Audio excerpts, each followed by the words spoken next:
नमस्कार मित्रांनो, आता पुढचा sector logistics sector, the most loved sector. कारण तुम्हाला आजूबाजूला दिसत असतं लॉजिस्टिक्सचं ना, कंपन्या फिरत आहेत, ट्रक्स फिरत आहेत, तुमच्याकडे कुरिअर येते वगैरे वगैरे. पण लॉजिस्टिक्स सेक्टर गेल्या 4 वर्षात तरी त्यांनी काहीच केलं नाही. ओके, त्याच्यामध्ये कुठल्या कुठल्या कंपन्या येतात तर गेटवे डिस्ट्रीपॅक येते, मोठी डिलिव्हरी येते, नंतर बामर लॉरी आहे, ट्रान्सपोर्ट कॉर्पोरेशन ऑफ इंडिया आहे, TC आहे, नंतर VRL लॉजिस्टिक्स आहे, स्नोमन लॉजिस्टिक्स आहे, आणि ऑब्वियसली MNC कंपनी एकच आहे, Blue Dart. Okay, Blue Dart is making some money here and there, पण यांचे पण रिझल्ट्स ना फ्लिपफ्लॉपच असतात. त्याच्यामुळे गेल्या 12 वर्षामध्ये लॉजिस्टिक्स कंपनीचे प्रॉफिट 1100 कोटीवरनं फक्त 1986 कोटी झालेले आहेत 12 वर्षामध्ये. म्हणजे not even double, less than double, 1.8 times in 12 वर्ष.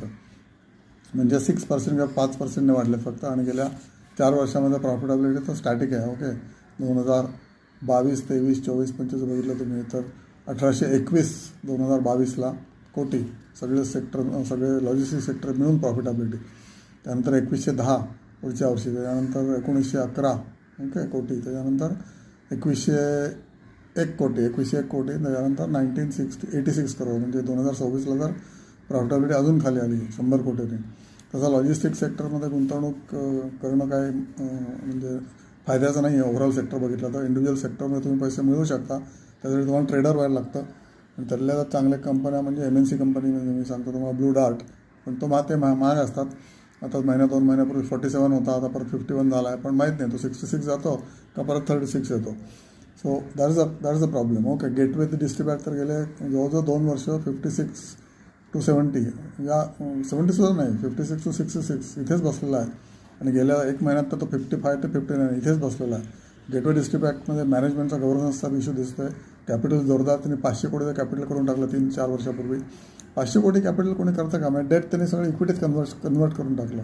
त्याच्या मागची आणि मध्ये गेटवे डिस्ट्रीपॅकचा जो पिल्लू आहे स्नोमॅन लॉजिस्टिक्स, हे अडाणी घेणार होता. अडाणीने ते पण ते नंतर नाही घेतलं. त्याच्यामुळे स्नोमॅन लॉजिस्टिक्ससुद्धा 60, 70, 80वरनं डायरेक्ट 40-35ला आलेला आहे. अजूनही तो 41ला. रिझल्ट्स ओके आले त्यावर्षी, म्हणजे या क्वार्टरला, जून क्वार्टरला.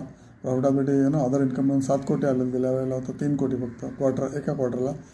पण याचे रिझल्ट्स कसे दरवर्षी म्हणजे काय दर क्वार्टरला काय 5 कोटी अशी काहीच गॅरंटी नाही. ओके, इक्विटी ह्याचं प्रचंड आहे, 89 करोड वगैरे इक्विटी आहे स्नोमॅन लॉजिस्टिक्सचं.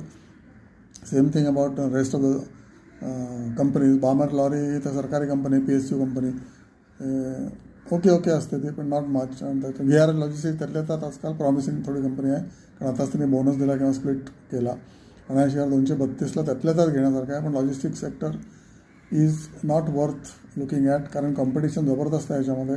हे तुम्हाला मी अनेक वेळा सांगितलं आहे. त्यामुळे लॉजिस्टिक्स सेक्टर इग्नोर करा. आणि इतर बरेच सेक्टर्स आहेत